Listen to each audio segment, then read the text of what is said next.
What's up, guys? Do you know what just happened yesterday? Something we never expected. Niger just cut ties with the United States. And you know, this is after we saw a delegation from the US being led by the Secretary of State for African Affairs and the head of mission, Molipi. And she came together with Celeste Wallander, Secretary of Defense for International Security, Michael Langley, Commander of Chief of AFRICOM, and Catherine Fitzgibbon, who is the US ambassador for Niger. And what is shocking is that after they left, just like 3 days later or 2 days later, Tiani decided, you know, we celebrated because Tiani snapped them. Yeah. And now we understand very well why he snapped them. Then afterwards, after he snapped them, then he comes and says the military pact between Niger and the US is over. This is, you remember, we celebrated that they ended pact with France and they chased out France. Now we are celebrating that they are ending the pact with the US. So guys, with the amusement of Tiani, General Tiani, and the government of Niger, let us look at the several points which led to the ending of this pact. One, these guys did not respect diplomatic practices. They just sent a verbal note, not verbal, to Niger, informing the government of Niger that we'll be coming on this date, and it will be me and this and this. That is the composition of the delegation, and the Nigerian authorities to be met. So it's like they are summoning them, but they are telling them, we'll be coming and we want these guys to be ready to meet with us. We'll be coming on this date. Hey! You know, so we don't care what you guys are up to. You just have to be ready, and you just have to know that we are coming. Yeah, Get these people ready. So they said we'll be coming on this date. It will be me, who and who, and we want to meet who and who and who. So whatever your schedule is, put it aside. We are here. Yeah. What? So they didn't even clarify the reason why they were coming. That's it. So that was one thing. And they came, and you know, because of our African hospitality, Niger decided to allow them to come. Okay, let them come, let us talk.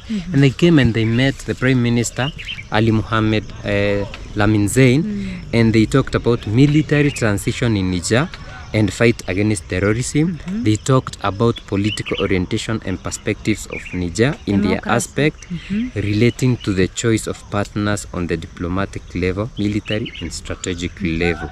Imagine, they have come to talk about us going back to democracy and also our political orientation. Like, you guys just did a pact with Russia, with Iran, with Turkey, and we don't like that. We want you to come back to, you know, this way. The US government was like deciding that the sovereign people of Niger did not have a right to choose their partner. They need to hear from them. They are the ones calling the shots. That is the worst thing, because these people have been like that. They just say, we are coming. Okay, come. They are here. They don't even want to tell us why they are here. And when they are here, they want to dictate and tell us, we don't want you to be in a cooperation with this. You are not supposed to choose your partner. It's us who choose. It's like a small kid and the dad has, I don't want you with your friends. Play with these guys, you know. It doesn't make sense, right? Then in the meeting, they even pushed these guys, and there were some false allegations in which they were saying that Niger signed secret agreements with Russia and Iran.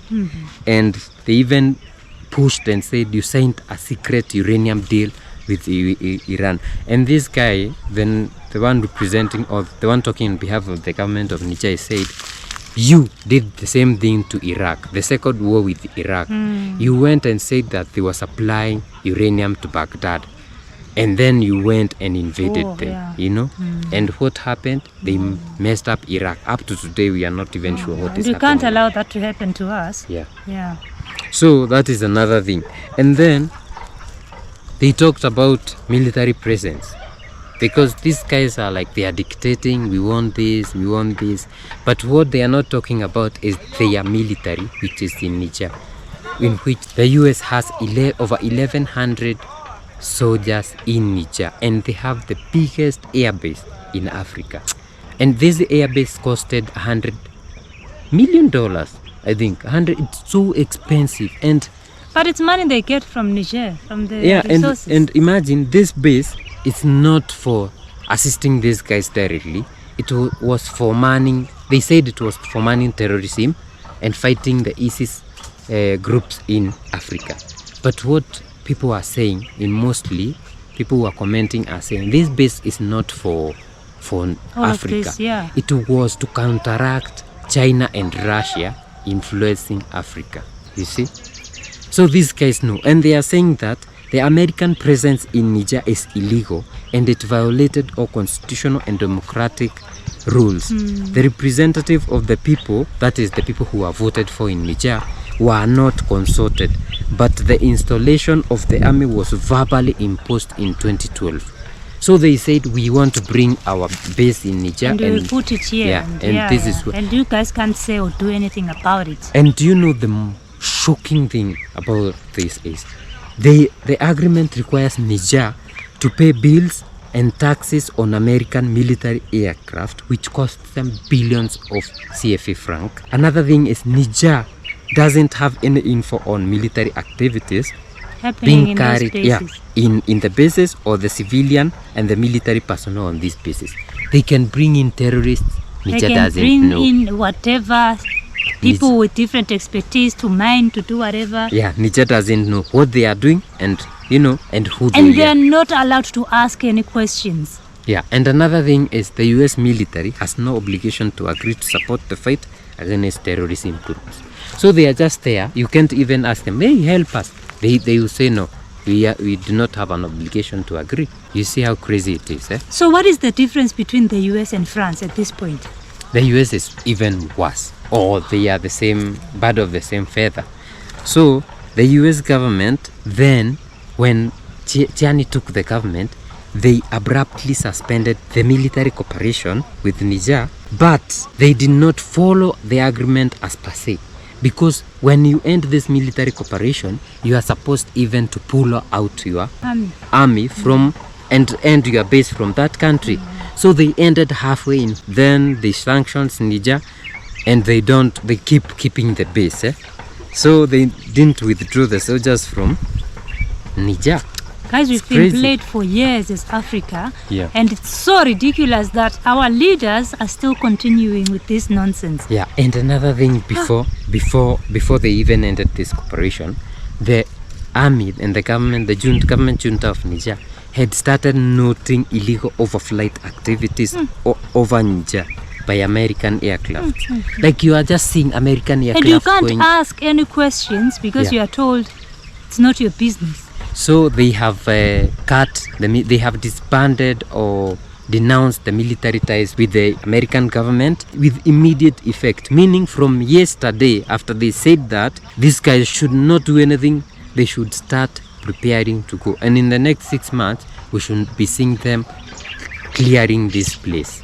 What a time to be alive. What a time Mashallah. To witness African men standing up for their African people and taking the bold step to say, whatever, even if the whole world sanctions us, we are ready for this. We don't want any nonsense in our land. And do you know, remember when we told our subscribers and our viewers, our African Buzz family, that the French army soldiers have left in Niger, most of you guys would be asking, and what about the base, the American army base?